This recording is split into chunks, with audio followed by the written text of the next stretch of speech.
코로나19에 대한 정확한 정보를 알려드리는 전문가 특별방송 코로나 파이터스 라이브 코파라 시작합니다. 안녕하세요. TBS 과학전문기자 강양구입니다. 안녕하세요. 청년사 기자 이혜선입니다. 사회적 거리두기와 백신 3차 접종 확대 등의 영향 때문인지 코로나19 확산세가 다소 주춤합니다. 신규 확진자에 이어서 이제 위중증 환자도 좀 줄고 있는 것 같은데요. 수도권의 경우도 특히 중환자 병상 가동률이 40%대로 내려오면서 의료 체계에 걸렸던 과부하도 좀 줄어든 것 같은 느낌입니다. 네, 하지만 위중증 환자가 계속해서 줄어들어서 600명대로 떨어지긴 했습니다만은 사실은 그 숫자도 많은 숫자거든요. 그렇죠. 네, 많은 숫자이기 때문에 11월, 12월 유행 이전의 위중증 환자 숫자로 줄어들려면 지금보다 상황이 훨씬 더 나아져야 된다는 건 부정할 수 없는 사실인 것 같고요. 네, 거기에다가 또 걱정거리가 있잖아요. 오미크론. 네, 오미크론. 지금 정부는 공식적으로는 한 15에서 20% 정도 이야기를 하고 있는데 실제로 샘플로 검사를 했을 때 파악이 안 되는 부분들이 있기 때문에 그것보다는 좀 더 많다라고 판단하는 것이 더 정확할 것 같고요. 네. 그래서 아예 그냥 오늘 오전에 김부겸 총리 같은 경우는 1월 20일을 전후로 해서 이제 오미크론 변이가 50%를 넘어서서 이제 우세종화 될 가능성이 크다라는 이야기도 했거든요. 그러니까 지금 방역 당국이 오미크론 변이에 대해서 얼마나 심각하게 생각하고 있는지를 보여주는 대목인 것 같습니다. 네, 그래서 오늘 코파라에서는 가천의대 예방의학교실 정재은 교수님과 함께 현 상황을 좀 진단해보고 앞으로의 전망에 대해서 얘기를 나눠보려고 합니다. 사실 너무나 불확실한 시점이라서 오늘 어떻게 이야기 나올지 궁금합니다. 김 교수님 네, 모셔주세요. 안녕하세요. 안녕하세요. 네, 코파라 고정프로 정 교수님께서 바쁘신 대로 이렇게 나와주셨습니다. 신년에 처음 뵙네요. 아, 그러네요. 새해 복 많이 받으십시오. 새해 복 많이 받으십시오. 네. 시청자분들도 많이 받으십시오. 네. 정부가 오늘 오전에 그 설 연휴 방역 대책을 좀 포함한 거리두기 조정안 그리고 오미크론 대응책 이런 걸 발표를 했는데 사실 거리두기는 크게 달라진 게 없습니다. 없습니다. 좀 이걸 완화했다고 해야 되나요? 그러니까 사실 갑론을박이 조금 있었던 것으로 알고 있는데 이제 두 가지 가능성이 있죠. 사적 모임이 지금 4인인데 한 6인 정도 늘어나지 않을까. 그리고 또 소상공인 자영업자들 같은 경우는 식당, 카페 영업시간 규제가 오후 9시까지인데 그게 좀 더 늘어서 최소한 최대한 자정까지는 좀 허용해주지 않겠느냐라고 했는데 일단은 식당이나 카페 영업시간 제한은 현행 그대로 유지하고 그리고 사적 모임 인원만 한 2인 정도 늘었는데 아마 여러 가지 어떤 배경이 있는지 잘 아실 것 같은데 이렇게 결정하게 된 이유가 뭘까요? 일단 가장 큰 이유는 오미크론 변이에 대한 대응이거든요. 지금 오미크론 변이가 전문가들의 예상보다도 더 빠르게 유입이 되고 있고 그리고 제가 이제 벌써 지난주군요. 지난주 금요일에 유행 예측에 대한 발표를 보건복지부에서 한번 했었거든요. 그런데 그때 예측 자료를 보면 저희 팀이 예상하기로는 본격적으로 확진자가 늘어나는 시기가 그래도 1월 말에서 2월 초 정도는 되어야지 증가하기 시작할 거다라는 예상을 했었어요. 그런데 이제 그게 언제 돌린 자료냐 하면은 금요일 날 발표니까 목요일 아침까지 돌렸던 자료입니다. 목요일 아침까지 돌렸던 자료인데 이번 주에 새로운 데이터들이 또 나오고 있고 국내 감시 자료들도 나오고 있거든요. 매일 지역사회에 60에서 70명 정도의 오미크론 감염자가 유입이 되고 있다는 거거든요. 그게 생각보다 비율이 되게 큰 거예요. 그래서 그 비율 때문에 확산 속도가 조금 더 가속화되는 측면이 있고요. 그래서 지역사회에서가 오미크론이 자기가 전파력이 높기 때문에 늘어나는 속도보다 더 가속도가 되는 상황이거든요. 그래서 그런 것들까지 감안을 하면 저희가 일주일과 2주일 정도 전에 예상했을 때에는 50% 정도의 우세종이 되는 시점을 최소한 2월 초 정도로 생각을 했었어요, 저희가. 그런데 이제 정부의 예측도 그렇고, 저희 예측도 그렇고, 그게 일주에서 2주 정도 앞당겨진 상태예요. 그래서 오늘 김부겸 총리가 1월 20일 정도를 언급을 한 거군요. 네네. 그래서 지금 3주 내로는 아마 오미크론 변이가 정말 유의미한 정도의 비율로 지역사회에 확산되기 시작할 거고, 그렇기 때문에 남은 시간이 얼마 없다라는 절박함이 좀 있는 거죠. 진짜 말 그대로 오미크론이 습격을 한 상황인데요. 근데 습격이라고 하기에는 이미 어느 정도 예측이 되고 있는 상황이기 예측 때문에 가능했던 습격이니까. 그러니까 우리가 11월, 12월 겨울 유행 같은 경우에는 사실은 좀 전체적으로 방역 당국 입장에서는 약간 방심했다가 허를 찌른 측면이 있는데 그에 반해서 지금 어쨌든 오미크론 같은 경우에는 계속해서 모니터링을 하고 있는 상황이기 때문에 어쨌든 준비를 차곡차곡 진행을 해야 되는 시점이라는 생각이 드는데 어떻습니까? 오미크론 이 유행과 관련해서는 양극단의 우려가 있는 것 같아요. 네네. 하나는 뭐 지난번에 나오셔서도 말씀을 해주셨지만 전파력 면에서는 델타와 비교했을 때 확실히 높은 게 거의 비교할 수 없을 정도로 확실히 높은 게 거의 확정적인 것 같다. 그래서 지금 오미크론이 우리나라에 우세종이 되면 급격하게 델타 변이를 밀어내고 우세종이 될 테고 그 연장선상에서 지난 11월, 12월과는 비교할 수 없을 정도로 확진 환자가 쏟아질 가능성이 있다. 그래서 이제 5차 대유행을 걱정하시는 분들이 한편에서는 있고 또 한편에서는 지금 유행을 겪고 있는 최초의 유행을 겪었던 남아프리카 공화국이라던가 유럽이라던가 미국이라던가 이런 상황을 보면 확실히 확진자 숫자가 거의 1년 전과 비교했을 때 거의 뭐 2배, 3배 정도로 많은데 위중증 환자의 비율이나 사망자 치명률 같은 경우는 오히려 그것보다도 낮은 수준이기 때문에 오미크론 변이가 델타 변이와 비교했을 때는 조금 만만한 게 아니냐.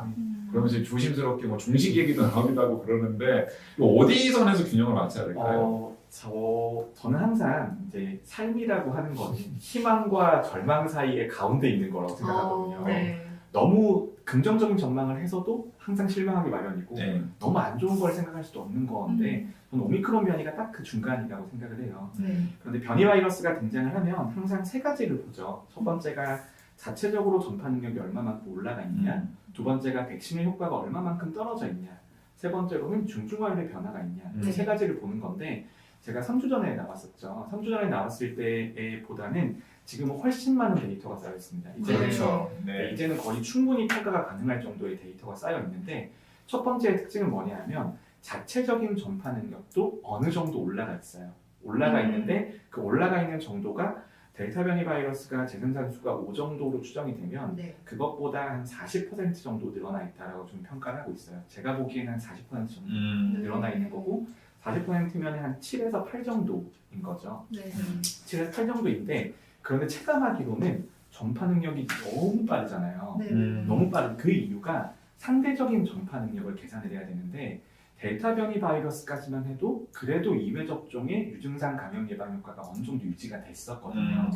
그런데 오미크론 변이가 보면은 2회 접종만으로는 사실 감염 예방 효과를 기대하기가 어려운 상황이에요. 그래서 백신의 효과가 절반 정도로 감소해 있는 거거든요. 그러면 절반 정도 감소해 있다라고 한다면 전파 능력은 2배가 된 거예요. 그러니까 여기서 이야기하는 백신의 효과 감소는 그러니까 감염 예방 효과를 말씀하는 거죠. 감염 예방 효과가 그러면 자체적인 능력도 40% 정도 늘어나 있는데 접종자에게서 전파가 더 되는 것도 2배 정도 늘어나 있는 거니까 전체적으로 추계를 해보면 2배에서 3배 정도 전파 능력이 높아져 있다라고 판단하는 게 가장 적절할 거예요. 그렇기 때문에 다른 나라들도 유행 곡선이 다른 나라들의 이제 뭐 구글에 봐서 코로나 유행 추이 같은 것들을 보면 조금 만만한 커브거든요. 대부분의 국가들이. 이번에 보면 송곳처럼 피크해요. 그게 높은 전파 능력을 가지고 있는 바이러스의 모양의 특성이에요. 그래프의 모양의 특성인데 근데 그게 어느 정도까지 크기로 올라갈 거냐에 대한 문제인데 거기에 있어서는 남아공이라든지 유럽이라든지 미국은 매우 큰 장점이 있어요. 이미 과거에 감염된 사람들의 비율이 이제 유럽이나 미국 정도를 보면 30에서 40%까지도 보는 사람들이 있거든요. 그러니까 거의 국민의 절반 정도가 이미 코로나19에 한번 감염이 되었었다라는 거예요. 그렇기 때문에 그 곡선이 그렇게 그 모양이 나오는 겁니다. 빨리 올라갔다가 빨리 꺼지는 모양으로 나오는 거거든요.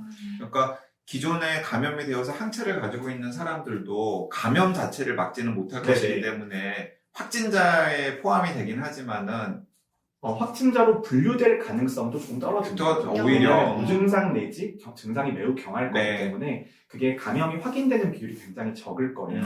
그래서 미국이나 영국의 시뮬레이션 데이터를 보면 지금 디텍션 되는 사람들보다 3배 내지 4배 정도의 추가적인 감염자가 있을 거다라고 추정하는 데이터들도 있거든요. 그러면 예를 들어 뭐 영국 같은 경우에는 하루 확진자가 15만 명이면 사실은 한 50만 명 50만 정도 명씩 감염이 되고 있다라고 보고 있는 사람들도 네. 있어요. 그리고 이제 그런 효과들이 어떻게 보면 오미크론 변이의 중증화율이 매우 유의미한 정도로 낮아져 있다라는 의미이기도 해요.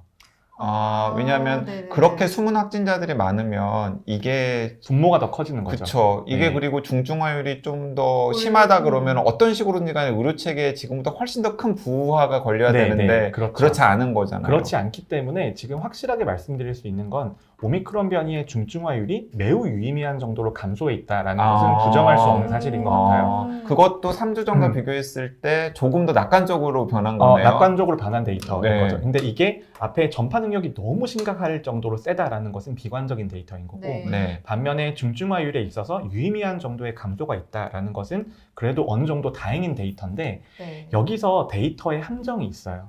네. 지금 중증화율이 주로 측정이 된 나라들이 어떤 나라들이냐면 남아공, 유럽, 영국, 미국들의 데이터가 나오고 있어요. 감염이 워낙 이미 많아서. 예전에 접종률도 높은 데다가 접종을 안 한 사람들의 감염률이 정말 높았던 나라들. 네. 그렇게 보면 한 번도 코로나19의 스파이크 단백질에 노출이 안 됐던 사람들은 거의 없을 수 있는 그런 세팅에서의 데이터이거든요. 예, 그러니까 이제 이 데이터까지 소개를 한 다음에 그 정 교수님께 해석을 네네. 부탁드리면 더 의미가 있을 것 같은데 그 이제 미국의 유명한 대형 의료기관이 네, 카이서 퍼머넌트.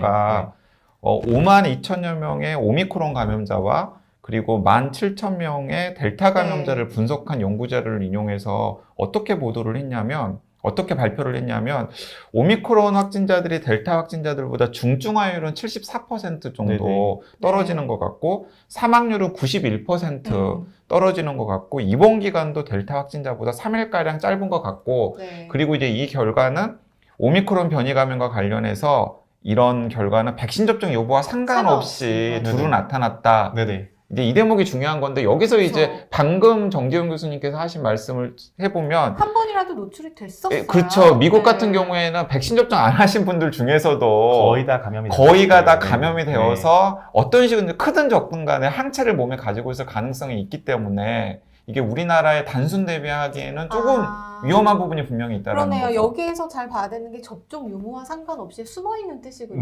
네, 지금 이제 강 기자님 말씀하신 데이터와 비슷한 데이터가 전 세계적으로 쏟아지고 있어요. 네. 똑같은 데이터가 스코틀랜드에서 나왔고, 네. 영국에서도 나왔고, 네. 유럽에서도 나오고 있고, 대부분의 국가들에서 똑같은 비교한 델타 변이와 감염 여부를 비교한 데이터가 나오는데, 그러면 보통 한 4분의 1 정도 위중주의 중증화율이 떨어졌다라는 거거든요. 네, 대부분 4분의 1 정도인데요. 여기에서 우리가 보정해야 되는 요소들을 좀 한번 생각을 해볼게요. 네. 첫 번째로는 백신 접종력에 대해서는 보정을 해줘야겠죠. 그렇죠. 백신 접종이 중증화율을 많이 떨어뜨리니까요. 네. 네. 그런데 백신 접종률은 대부분 이 정도의 국가가 되면 접종 기록이 명확해요. 그래서 100% 보정이 가능합니다. 네. 그런데 또 하나는 과거에 감염되었는지에 대한 여부에 대한 자료가 들어갔는지가 중요한데 네. 이것도 확진자에 대한 데이터는 대부분 보정이 돼요. 네. 과거에 확진된 이력이 있는 것들은 보정이 되거든요.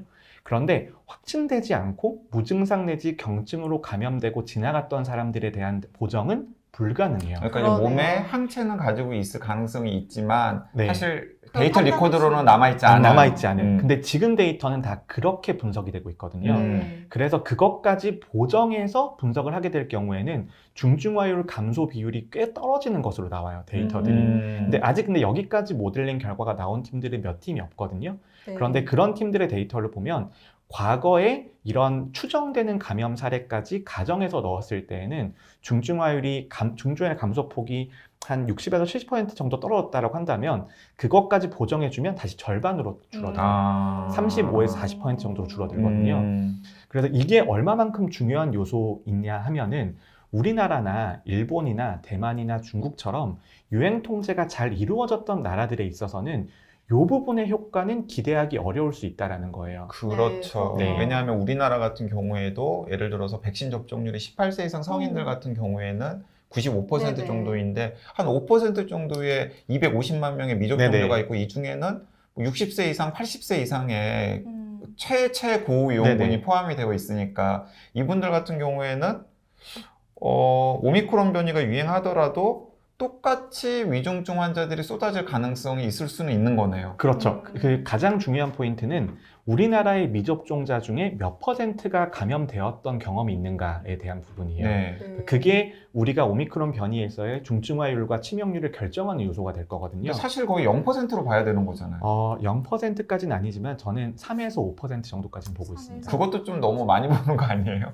근데 이게 좀 많이 본다라고 볼 수 있죠. 근데 네. 이때까지 우리나라가 확진됐던 사람들이 지금 이제 확진 이력이 있는 사람들이 1.1% 정도 되고 있잖아요. 네. 그런데 우리나라에서 찾아내는 비율을 보면 시간에 따라서 상당히 일정한 비율을 가지고 있거든요. 저는 그래서 최소한 3분의 1 정도는 찾아낼 거라고 생각을 해요. 그러면 1에서 3분의 1을 찾아내면 3%인 거죠. 근데 미접종자니까 백신의 감염 예방 효과를 이때까지 못 누렸을 테니까 그거보다 퍼센테이지가 더 높을 것이다 라고 생각을 하는 거거든요. 근데 그래도 다른 나라들은 그런 미접종자에게서 감염으로 면역 획득한 사람들의 비율이 얼마만큼이냐라고 보면 압도적으로 높을 거거든요. 그렇죠. 거의 절반 이상, 네. 확실하게 절반 이상일 거예요.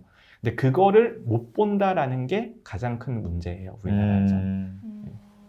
그러면 오미크론의 네. 중증화율이 델타와 비교했을 때 2분의 1로 떨어진다고 하더라도 델타가 하루 확진자가 7,000명 정도로 나왔을 때 피크를 찍었을 때 우리나라가 위중증 환자가 1,000명 정도가 나왔었잖아요. 네네. 그러면 진짜 러프하게 계산을 해보면 오미크론으로 확진자가 2만 명이 되더라도 한 1,000명 정도의 위중증 환자들이 나올 테니까 절반으로 생각을 한다면 네네. 위중증화율을 절반으로 생각한다면 그러면 똑같이 11월, 12월 유행 때처럼 의료체계 부담이 커질 가능성이 충분히 있을 수 있는 거네요. 여기서 간단하게 계산을 해볼게요. 네. 우리가 그 델타 변이 때 못 버텼던 지점이 7,000명 지점이었잖아요. 7,000명 지점. 7,000명 지점이었는데 그때보다 지금 중환자 병상 수가 거의 2배 정도 늘었어요. 그렇죠. 그러면 14,000명까지 버틸 수 있는 거예요. 네. 그리고 오미크론의 중증화율이 절반 정도 떨어져요. 그러면은 우리가 절반이라 치면은 28,000명까지 버틸 수 있는 거예요. 네.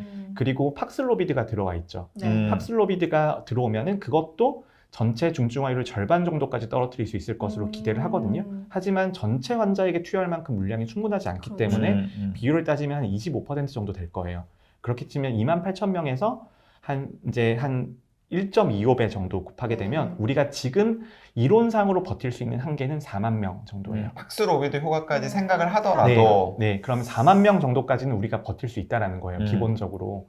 그러면 4만 명에 도달하는 시점이 언제일 거냐인데 가장 큰 문제가 오미크론 유행을 보면 더블링 타임이라고 우리가 말해. 저는 더블링 타임이라는 단어를 되게 싫어하는데 그 더블링 타임이라는 것들이 되게 짧아요.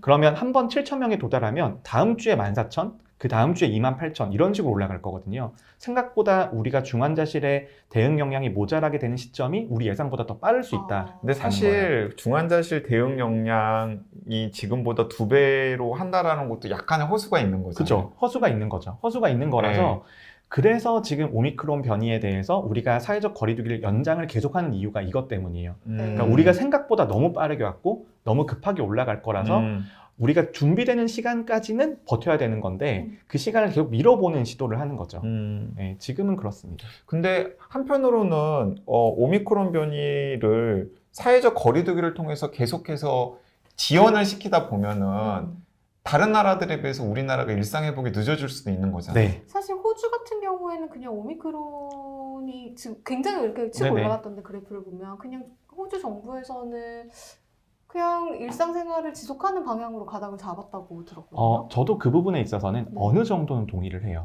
이게 그 사회적 거리두기를 통해서 우리가 전파 능력을 몇 % 감소시킬 수 있을지를 보면은 지금의 긴급 멈춤 조치가 단계적 일상회복 1단계에 비해서 35% 정도 감소시키고 있거든요. 근데 이거를 조금 푼다고 하더라도 사실 대세에는 큰 지장이 없는 거예요. 대세에는 큰 지장, 왜냐하면 그 정도로 오미크론 변이의 전파 능력이 매우 높기 때문에 지금 우리가 조금 이제 시간을 미루는 것들은 충분히 저는 의미가 있다고 생각을 해요. 왜냐하면 대응 역량을 확보하는 시간이 필요한 거니까요. 그런데 유행이 정말 극심해지는 시점에서 이것 때문에 긴급 멈춤이나 락다운에 준하는 조치를 한다고 하더라도 과연 이 전파를 막을 수 있을 것인가요? 그러니까 사회적 거리두기로 막을 수 있는 범위를 오미크론은 넘어설 수도 있다는 거거든요. 네. 그렇기 때문에 저는 일단 첫 번째 중요한 건 경구용 치료제 경증 환자 진료 체계를 일단 확보를 해야 돼요. 중증 환자 진료 체계는 이미 우리가 그래도 한 4만 명 정도까지 버틸 수 있다라고 가정을 하면 4만 명에 도달하는 시점이 그래도 한 3월 정도 되진 않겠어요? 3월? 뭐 일단 네. 페이퍼상으로는 네, 페이퍼상은 3월 정도 되잖아요. 네, 네. 그런데 그 이전에 4만 명의 확진자를 우리가 다뤄본 적이 없잖아요. 그렇죠. 우리가 7천 명에서도 경증 환자나 재택 진료 때문에 정말 너무 힘들어하고 배정 대기자가 몇천 명씩 걸려 있는 상황이었었는데 네. 그러니까 유럽이나 이런 데서는 사실 경증 환자들은 그냥 재택 격리 수준 이상의 무엇인가를 해주지 않았기 때문에 시민들의 기대 수준 자체가 높지가 네네. 않았는데 네네. 우리나라 같은 경우에는 해주는 게 많죠. 2년 동안 많은 걸 해줬는데 갑자기 아무것도 안 해준다고 했을 때 그 쏟아질 비판이라든가 그쵸. 비난을 생각을 하면 그거 굉장히 부담스러운 일이죠. 네, 제가 요즘에 먹는 욕을 보시면 아시겠지만 이게 정말 너무 어려운 이야기인 게요. 지금 이제 사회적인 선택을 어느 정도 해야 되는 시점이에요. 네. 그러니까 이런 방역상이랑 의료상의 피해를 감수를 이제 해야 되는 시점이 온 거죠. 이까지는 보호를 못 해준다. 그러니까 이제 최근에 그 스위스에 계시는 김나희 선생님이라는 분이 계시는데 네. 한의사 선생님이시는데 네. 오랫동안 알았던 분인데 이분이 코로나에 감염이 되신 거예요. 예, 그래가지고 뭐 걱정도 되고 또 현지 상황도 궁금하기도 네. 하고 그래서 했는데 진짜 스위스는 아무것도 해주는 게 없더라고요. 뭐 우리나라처럼 뭐 생필품을 지원해준다. 전혀 그냥 뭐 약을 갖다 준다. 그냥 확진자로 신고가 되면은 열흘 정도 그냥 격리하는 것 외에는 없어요. 집에서 아프면 타이레놀 먹으면서 버텨야 되는 거예요. 네, 그리고 격리 해제, 아프면 타이레놀 같은 거 먹으면서 버티는 곳이고, 그리고 뭐 해주는 게 하나도 없고, 격리 해제가 딱 되면은 그냥 알아서 그냥 격리 해제되는 거예요. 네. 뭐 PCR 검사. PCR 검사 없이? 같은 것도 없어요. 네. 그러니까 심지어는 격리 해제가 되는 시점에도 증상이 있으면 신고를 하라고는 해요. 그래서 그 김나희 선생님 같은 경우는 마른 기침 같은 게 있었대요. 네. 그래서 양심에 좀 찔려가지고 신고를 하려고 계속해서 전화를 했는데도 전화 연결이 안 되는 거예요. 그건 전 세계 공통이군요. 그래서 우리나라는 전화를 되게 잘 받는 편입니다. 네, 우리나라 공무원들은 정말 전화를 잘 받는 편이에요. 그리고 우리나라 공무원들은 심지어 콜백도 하잖아요. 그렇죠. 네. 대단합니다. 네, 그런데 이제 그랬던 나라와 그랬던 환경에서 2년을 버텼던 분들과 우리나라처럼 네, 다 생활치료센터, 네. 무슨 뭐 가끔 세트, 지원해주고, 키트. 네. 도시락 이상하다고 하면 도시락 퀄리티도 계속 높여주고 있고 그런 나라였잖아요. 그렇죠. 근데 이게 어느 정도는 이제 한계에 도달할 거라고 예상을 하고 있어요. 근데 그래서 이제 연장해가지고 그 같이 묶어서 답변을 해주면 좋을 것 같은데 그 중앙임상위원회에서 맞아요. 기존의 코로나19 대응과는 전혀 다른 오미크론 대응이 필요하다라는 이야기를 이제 중앙임상위원회 특히 이제 국립중앙의료원에 계시는 선생님들 중심으로 말씀을 아주 강하게 하셨고 심지어 오명돈 교수님 같은 경우는 오미크론 변이 바이러스는 코로나19 변이 바이러스 완전히 다른 바이러스라고 생각해야 된다. 코로나 22. 정확하게 명명하면 코로나 21이겠죠. 작년에 나왔으니까. 되게 정확하신데요. 네, 코로나 21이 될 테고 그 다음에 예를 들어서 뭐 심한 겨울 계절 감기라던가 아니면 인플루엔자에 준해가지고 우리가 대응을 해야 되지 않겠냐라는 말씀을 하셨는데 어떻게 생각하세요? 저는 지금 대응과 오명돈 교수님 말씀 사이 중간에 답이 있다고 생각합니다.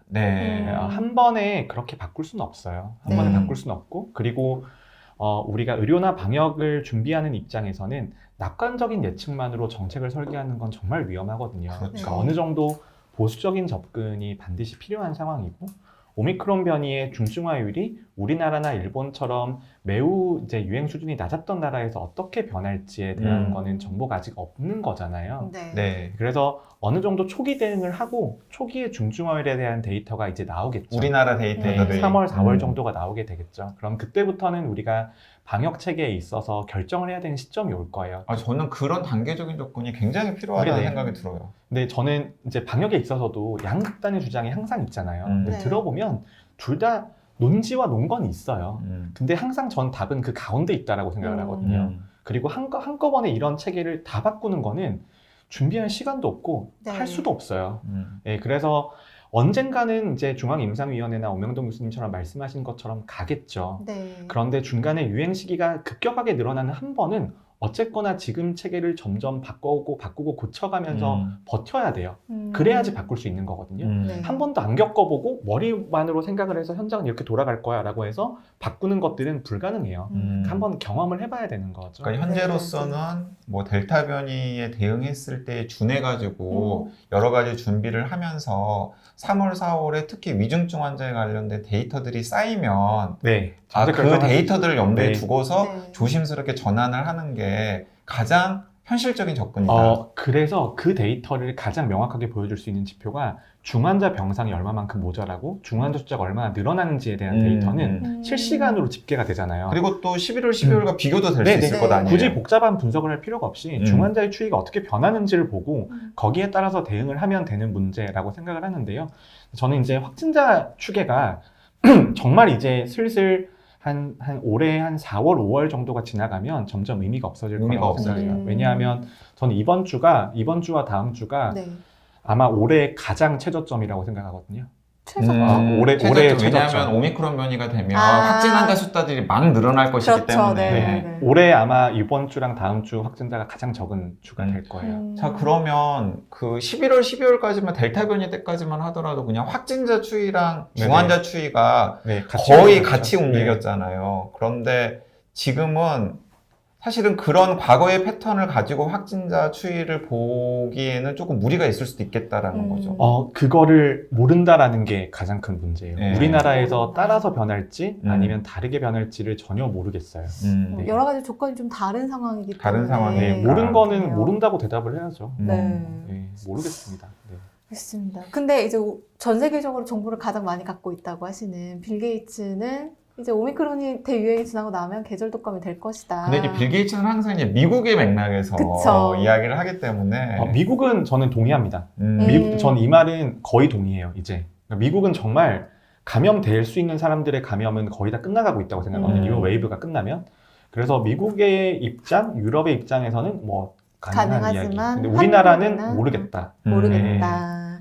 알겠습니다. 네, 계속해서 어쨌든 정재훈 교수님께서 2주나 3주에 한 번씩 시간 되시는 대로 나오실 네. 텐데 실시간으로 계속 데이터를 업데이트하면서 네네. 우리들이 어떻게 대응할 것인지 지금 현재 상황이 어떤지를 확인하는 작업들을 계속 거쳐야겠네요. 한 네. 3월, 4월까지는. 요즘 저한테 뭘 시키는 사람이 너무 많아서 저는 시키는 게 아니에요. 네, 협조였죠. 네. 시키는 다 게 알고 아니에요. 있는 거. 아니, 다들 말은 협조예요. 다들 말은 협조인데 네, 뭐 열심히 해보겠습니다. 술 사드릴게요. 네. 네. 네. 오미크론 변이가 어느 정도 확인이 되면 데이터가 네. 확인이 네. 되면 네. 알겠습니다. 자, 그리고 정재훈 교수님 네네. 그 이번 주말에 KBS 심야 토론 나가시더라고요. 네. 방역 패스로 서로 스케줄을 공유해요? 방벤저스라고 이번에 방역 패스 방벤저스라고 4인 4색의 토론이 근데 나 너무 웃긴 게 뭐냐면 네. 누구누구 저 나와요? 깜짝 놀랐어요. 야, 진짜 이분은 멘탈이 대단하시구나. 왜요? 그 최근에 백신 빌런으로 네. 지탄을 받고 있는 천은미 교수님께서 네. 토론자로 등장을 하시더라고요. 그 내일 토론에 나오시는 분이 천은미 교수님 나오시고 최재욱 교수님 나오시고 저 나오고 이재갑 교수님 나오시는데 네. 이게 보통은 이제 토론에서 부르면은 사이드를 약간 정하고 부르잖아요. 네. 그런데 항상 저는 사이드를 정하고 부르면은 항상 선생님 이야기 맞는 것 같은데요? 라고 해서 약간 토론 분위기를 깨는 그런 입장이었는데 근데 이거는 그래서 4명이 색깔이 다 달라요. 네, 그래서 네. 이재갑 교수님께서 정재훈 교수는 토론 같이 나가면 악역은 맨날 자기한테 맡기고 근데 저 들어보니까 그럴듯해요. 토론에서 제가 설득을 당하는 거죠, 계속. 근데 이번에 방역 패스는 정말 4인 4색이고요. 네. 스펙트럼이 너무 다양해서 이번엔 진짜 토론 같은 토론이 될 것 같기도 해요. 네. 기대가 됩니다. 내일 네. 꼭 봐야 되겠네요. 자, 그런데 행정법원이 이 방역 패스 관련된 효력정지 판단을 이제 오늘 할 가능성이 오늘 할 가능성이 큰데 뭐 저는 법원이 좀 정신이 있으면 제대로 어쨌든 간에 조심스럽게 판단을 내리지 않을까라고 생각이 되는데 어떻습니까? 방역 패스. 이제 지난주죠. 이제 이제 청소년 방역 패스에 대한 결정이 내려온 게 지난주인데 저는 그 판결문을 보면서 참 여러 가지 생각이 만감이 교차하더라고요. 거기 보면은 이제 그 결정문이 나오잖아요. 그 결정문 중에 제가 100% 공감하는 문구도 있고요. 하지만 이건 너무 심했다. 어떻게 이 정도의 근거로 이런 말을 할 수가 있지? 그래서 결정을 내린 말을 보면 그 말은 맞는 말이라고 생각을 해요. 그러니까 사실 그리고 산수를 잘못한 네. 대목들도 있어요. 아, 네. 수치가 틀린 네, 것들이 네, 네. 있더라고요. 그 엑셀에서 그거 야, 정말 잘못 긁은 근데 건가? 네. 너무 답답한 거긴 한데 근데 네. 저는 그 결정에 내린 판단에 대해서는 전 존중을 해요. 네. 그리고 충분히 그런 판단이 내릴 수 있다고 생각을 하는데 결정문에 있는 근거에 대해서는 네. 과학자로서 되게 실망을 많이 했어요. 아 이게 법 쪽에서 바라보는 과학에 대한 인식이 이 정도인가? 이 정도에 대한 이해 수준밖에 안 되는 건가? 라는 실망을 되게 많이 했지만 앞뒤로 너무나 좋은 말들이 적혀 있는 거예요. 네. 근데 그 말은 전 동의하거든요. 그런데 여기 방역 패스에 대한 논란 중에 제가 가장 우려되는 건 뭐냐 하면 방역 패스가 필요하냐 필요하지 않냐랑 백신 접종이 필요하냐 필요하지 않냐가 마치 그분들은 같은 거라고 생각을 해요. 네. 네. 백신 접종이 필요하지 않기 때문에 방역 패스가 필요하지 않다라는 주장을 하는 거거든요. 네. 그런데 방역 패스가 필요하냐 필요하지 않냐는 개인의 기본권에 대한 문제이고 어떻게 보면 사회적인 가치 판단의 문제이고요. 네. 백신 접종이 필요하냐 필요하지 않냐는 과학적인 판단의 문제인 네. 거예요. 이건 과학적인 근거에 대한 영역이고 방역 패스는 사회적인 근거에 대한 음. 부분인데 그거를 마치 두 개를 결합시키는 순간부터 논리가 모두 어긋나는 거예요. 네. 백신 효과가 떨어지기 때문에 방역 패스가 필요 없다라는 논거는 성립하지 않아요. 왜냐하면 전제가 틀렸거든요. 하지만 백신이 효과가 있음에도 불구하고 방역 패스의 적용에 따라서 방역 패스의 이득이 적을 수 있는 집단에 대해서는 적용하지 않겠다라고 판단하는 거는 그건 맞는 판단인 거죠. 그런데 그 결정문에 있어서도 이 두 가지 지점이 헷갈려 하고 있어요, 사람들이. 아. 네, 맞아요. 저는 그게 가장 큰 문제라고 생각을 해요. 그래서 거기에 대해서 우리가 방역 패스를 적용을 했을 때 어느 정도 이익이 예상이 되냐에 따라서 결정을 한다라면 저는 이건 합리적으로 해결할 수 있는 문제라고 생각해요. 그런데 예컨대 지금 이번에 문제가 되는 게 백화점, 마트, 네. 그다음에 학원 이런 네. 것들이잖아요. 네. 저는 이런 영역에 대해서는 과연 방역 패스의 적용을 통해서 우리가 얻을 수 있는 이익의 크기가 어느 만큼인지에 대해서 저는 완전한 설명은 안 되고 있다고 생각해요. 네. 그 이유 중에 하나가 학원도 그렇고 마트도 그렇고 대부분의 시설들이 철저하게 마스크 착용을 하고 있죠. 네. 마스크 착용을 하고 있는 시점에서 사적 모임 인원 제한도 마트 같은 것들은 적용이 되고 있는 상황이고요. 그러면 중복된 규제가 들어가 있는 상태에서 방역 패스가 들어간다라고 했을 때 몇 퍼센트의 추가적인 이익이 있을 거냐.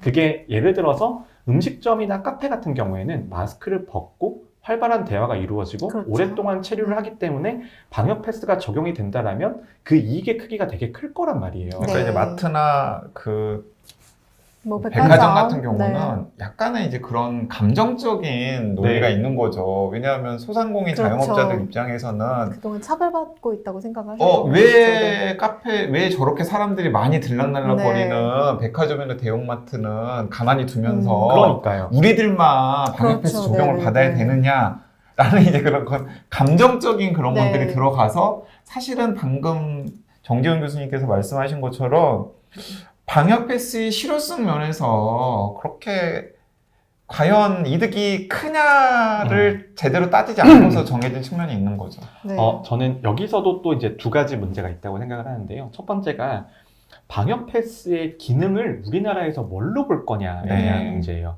방역 패스를 정말 감염 재생산수를 떨어뜨리고 방역에 도움이 되는 수단으로 볼 거냐, 아니면 사람들을 조금 불편하게 만들어서 접종률을 올리기 위한 수단으로 만들 거냐, 이 두 가지의 요소인데 방역 패스는 두 가지의 기능 모두를 가지고 있거든요. 네. 네. 모두를 가지고 있는데 하지만 우리가 지금 방역 패스를 적용한다라고 하더라도 성인 접종률이 90%가 넘었잖아요. 네. 그런 상태에서 이미 접종을 안 하기로 확고하게 의지를 가지고 계신 분들에 대해서 얼마만큼의 접종률 제고 효과가 있을 거냐에 대해서는 저는 조금 좀 우려스러운 부분이고요. 하지만 접종률 제고 효과 측면을 좀 제쳐두더라도 미접종자 보호 효과는 있잖아요. 네, 그렇죠. 근데 그게 문제인 거예요. 네. 그래서 미접종자 보호 효과가 어느 지점에서 어느 만큼 있냐. 예를 들어서 마트에서 혼자 마스크 쓰고 쇼핑하시는 분들에 대해서 미접종자 보호 효과라고 우리가 주장할 수 있을 것인가. 그건 네, 맞죠. 그런 문제가 있고 또 하나의 지금 우리 방역 패스의 문제는 뭐냐 하면 추가 접종률을 높이기 위한 수단으로 작용되고 있다는 거예요. 네. 지금 지금 정책이. 상황은 지금 네. 시점에서. 그래서 6개월의 기간을 적용을 하게 되면서 추가 접종률을 높이기 위한 정책적인 수단으로 방역 패스가 기능을 하고 있는데 네. 여기에 대해서는 그러면 정부가 먼저 해야 되는 조건들이 있었어요. 추가 접종이 왜 3개월이 됐고 추가 접종에 따른 안전성과 효과성은 어느 정도이고 네. 우리가 뭘 기대하고 있는지에 대한 충분한 설명이 한 달, 두 달 정도 이루어지고 난 다음에 그 다음에 추가 접종이 필요하니까 방역 패스 이제부터 적용하겠습니다 라는 절차적인 정당성에 대한 부분이거든요. 네. 이게 법원의 판결문에도 들어와 있어요. 다른 수단이 먼저 충분히 제공이 되었는가. 근데 거기서는 저는 좀 문제가 있다고 네. 보는 거예요. 좀 다른 얘기일 수 있겠지만 이 추가 접종 관련해서 또 해외에서 그 데이터가 나온 걸로는 너무 잦은 추가 접종은 오히려 면역 체계를 좀 약화시킬 수 있다. 뭐 이런 또 그거는 보도가 있었어요. 이제 전문가의 주장이죠. 네. 주장이. 근데 사실 거기에 대해서는 동의하지 않는 면역 전문가나 백신 네. 전문가들도 많이 있더라고요. 네. 네, 왜냐하면 실제로 3차, 4차씩 백신 접종을 하는 경우가 있고 네네. 심지어는 그 인플루엔자 계절 독감 백신 같은 경우에도 또 똑같은 그 유행을 한다 그러면은 같은 백신을 우리가 계속해서 네. 접종을 하잖아요. 그렇기 때문에 그 부분에 대해서는 그 주장에 대해서는 약간 부정하시는 분들도 많이 있다. 논란이 있을 수 저는 있다. 이제 추가 접종에 있어서 이제 네. 과학계의 문제이고 이건 어떻게 보면 제약업계의 문제이기도 한데 저는 가장 큰 문제가 백신 업데이트가 늦었다라는 거에 있다고 생각해요. 맞아요. 네, 저는 델타 변이가 나온 시점부터는 백신 업데이트를 최대한 빠르게 준비했어야 된다고 봅니다. 네. 그러니까 사실은 오미크론이 나오고 나서 제약업체들이 대응했던 걸 염두에 둔다면 사실은 할 수 있었던 네, 거잖아요. 할 수 있어요. 그러니까 작년 가을 정도에 최소한 델타 변이에 대해서 대응할 수 있는 네. 업데이트된 백신이 공급이 될 가능성은 충분히 있었죠. 네, 근데 우리가 이 시국에서 왜 굳이 이 플랫폼을 쓰는지에 대한 목적을 모두가 망각하고 있는 거예요. 네. 그러니까 우리가 mRNA 백신이나 바이러스 전달체 플랫폼을 쓰는 이유가 유전공학적으로 설계되어 있어서 변이에 대해서도 어느 정도 대응할 수 있기 때문에 이 플랫폼을 쓰는 거거든요. 네. 그렇지 않다면 노바백스나 다른 백신처럼 과거의 플랫폼을 써서 접종할 수도 있는 거였거든요.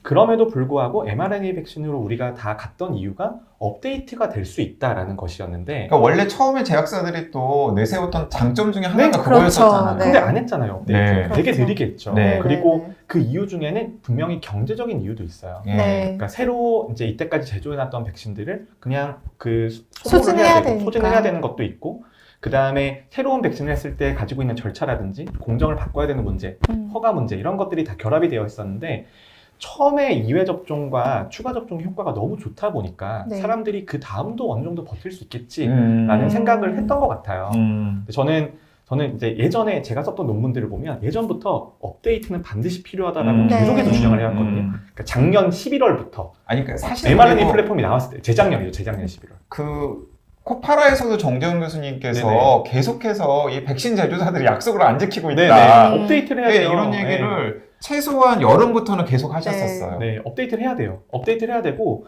그러니까 같은 백신을 3번 부스팅할 거라고 사실 저는 예상하지는 못했어요. 네. 네, 그러니까 세 번째 부스팅 백신은 저는 업데이트가 되어 있을 거라고 믿어 의심치 않았거든요. 사실 그리고 업데이트된 백신이 부스팅 되었을 때 효과가 훨씬 훨씬 더 좋았죠. 좋았겠죠.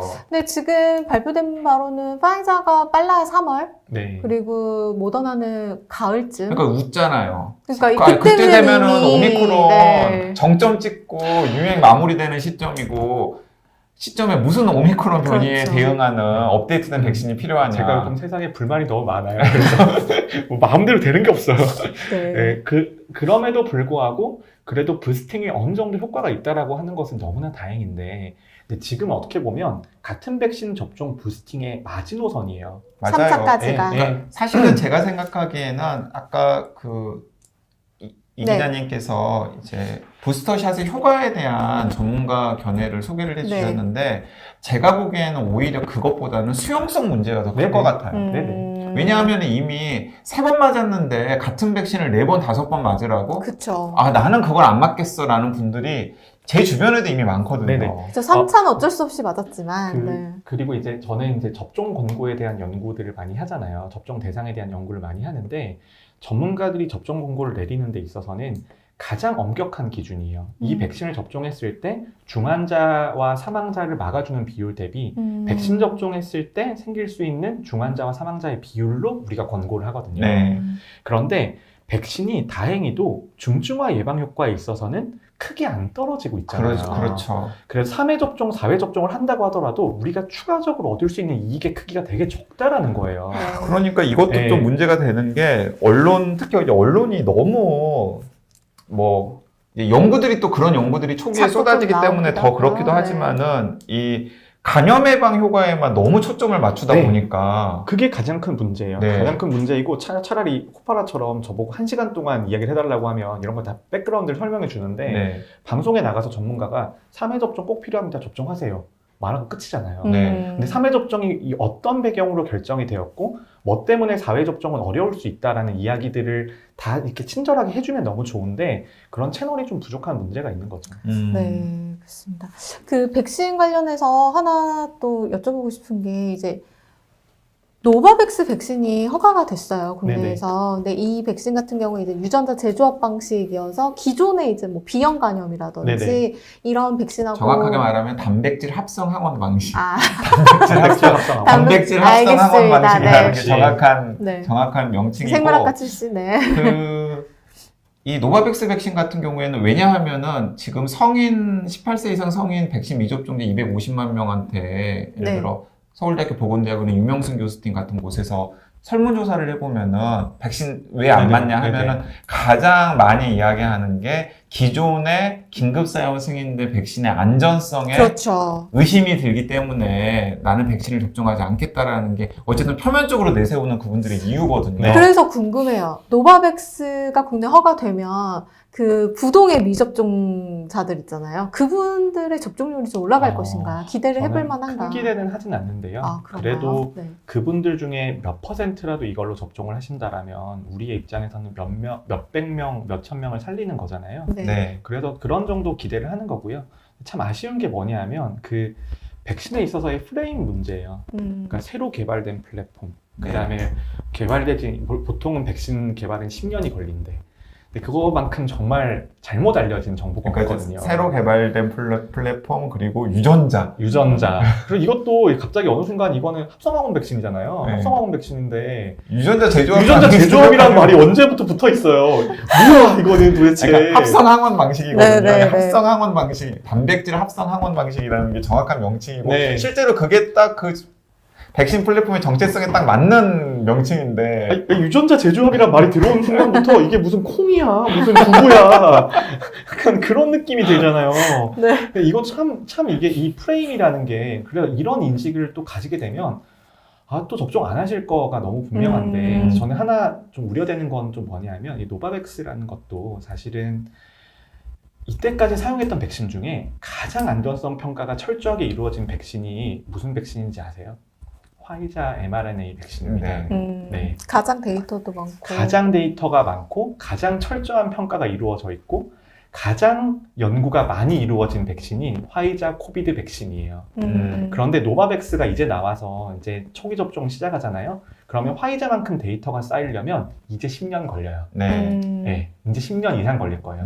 근데 그런 거예요. 근데 아니 노바백스가 그냥 플랫폼이 다르다는 이유만으로 신뢰성을 더 인정받는 이유도 저는 되게 좀 약간 뭐야? 그러니까 이런 생각이 드는 거고 이미 화이자 백신은 정말 전 세계에 개발되었던 백신 중에 가장 가혹한 검증을 통과한 백신이에요. 하지만 그걸 사람들이 신뢰하지 않잖아요. 네, 사실- 그게 저희들의 문제예요. 네, 저희들이 그냥 사실 백신 연구하고 백신 리얼드 데이터 분석하는 사람들이 이쪽 업계에서 항상 다 구멍가게였어요.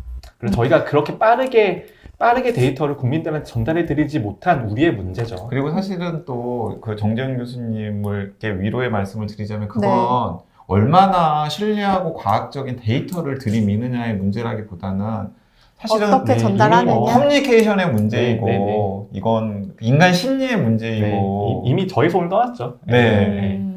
그렇습니다. 네. 안타까운 지점도 그래서 많죠. 네. 어쨌든 뭐 새로운 옵션이 하나 더 생기는 건데 백신 플랫폼과 관련해서는 아까 정재훈 교수님 말씀하신 것처럼 이게 그 부동의 250만 네. 명의 마음을 조금이라도 사로잡을 수 있었으면 좋겠다라는 생각이 듭니다. 그런 생각도 좀 드는데 한편으로는 너무 늦었다라는 생각이 들어요. 네. 맞아요. 이게 너무 늦었어요. 저는 노바백스가 소아 청소년들에 대한 좋은 대안이 될 수 있을 거라고 저도 그렇게 생각해요. 생각해요. 네, 아이들한테는 이걸로 접종을 하면 큰 문제 없이 접종률이 높아질 수 있겠구나. 왜냐하면 아이들이 맞고 있는 백신들 중에 이런 플랫폼들이 자궁경부암 꽤 백신 있으니까요. 같은 네, 경우가 네, 같은 네. 플랫폼이니까. 네, 꽤 있으니까요. 그래서 근데 이미 너무 늦었고 그 다음에 이미 그 12세 이상은 화이자 백신으로 접종이 다 끝나 있는 상태이고 그 다음에 이제 5세에서 11세 접종을 결정해야 되는 시점인데 성인에 대한 긴급 승인이 이제 나서 이제 늘어나고 있는 시점인데 그러니까 이미 오미크론 유행은 닥쳐 있고 애들은 네. 감염이 될 거고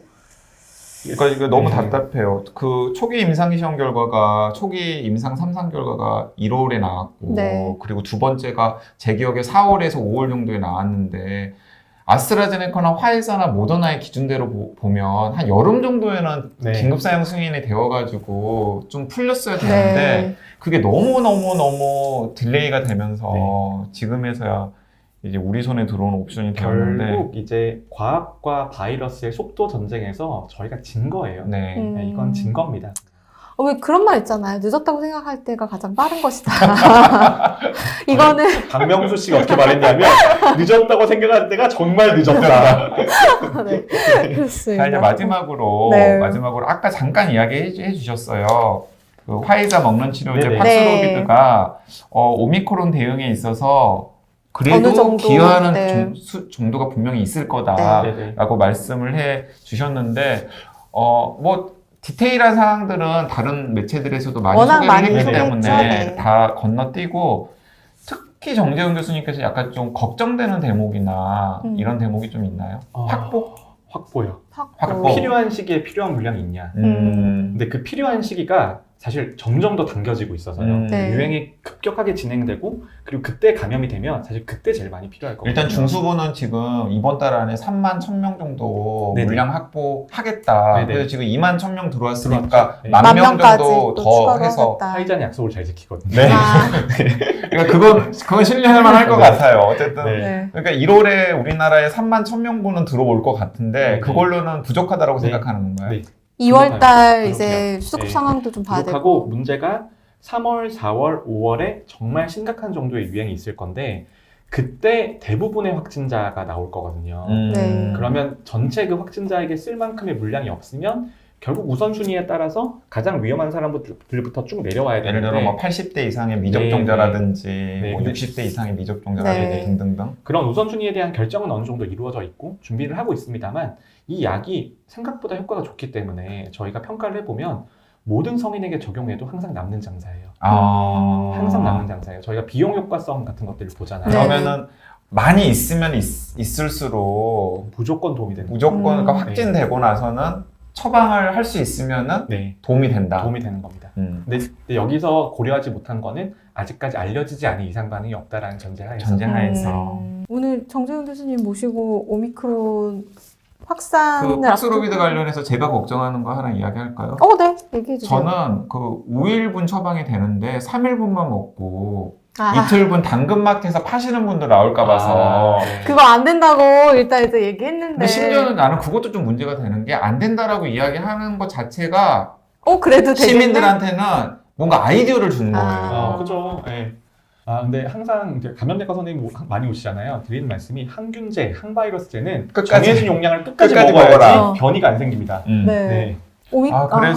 그래서 그런 분들도 생길까 봐서 더군다나 방금 정 교수님 말씀하신 것처럼 환자들이 본격적으로 나오는데 물량이 제한적으로 공급이 되다 보면은 분명히 혹해가지고 네. 그 블랙마켓을 통해서라도 좀 구매하시고 구매하시고 싶으신 분들 있을 수 있잖아요. 네네. 그러지 말아야 될 텐데요. 되게 중요한 말씀 해주셨는데 그렇게 하다가 내 몸에서 새로운 변이가 탄생할 그럴 수도 수 있기 있죠. 때문에 네. 꼭 5일치 복용 끝까지 다 하시고 당근은 자제하시는 걸로. 네. 네. 자, 그 부탁드리자면 바쁘시겠지만 종종 나오셔서 네. 최신지경 최신지경. 최신지경을 달라는 데가 너무 많은데 네. 이제 슬슬 틀릴까봐 걱정이 되고 있어요. 다행히 이때까지는 그 외나무 다리에서 떨어지지 않았는데 언젠가 한번 떨어지겠죠. 네, 떨어지지 않았으면 좋겠습니다. 네. 믿고 보는 정재윤 네, 교수님. 오늘 바쁘신데 나와주셔서 명쾌하고 그리고 또 신중한 여러 가지 정보들 전달해 주셔서 너무나 감사드리고요. 맞습니다. 네, 새해에도 건강하시고 복 많이 받으십시오. 네. 저희 모두 잘 살아있기를 이 위기를 잘 헤쳐나가기를. 네. 자, 알겠습니다. 지금까지 정재윤 교수와 함께 이제 오미크론과 관련해서 이런저런 이야기를 나눠봤습니다. 이제 많은 분들이 정리하는 데 도움이 되셨으리라고 생각합니다. 네, 지금까지 코로나19와 싸우는 전문가들과 함께하는 특별방송 코로나 파이터스 라이브 코파라였습니다. 네, 다음 주 금요일 오후 12시에 다시 뵙겠습니다. 감사합니다.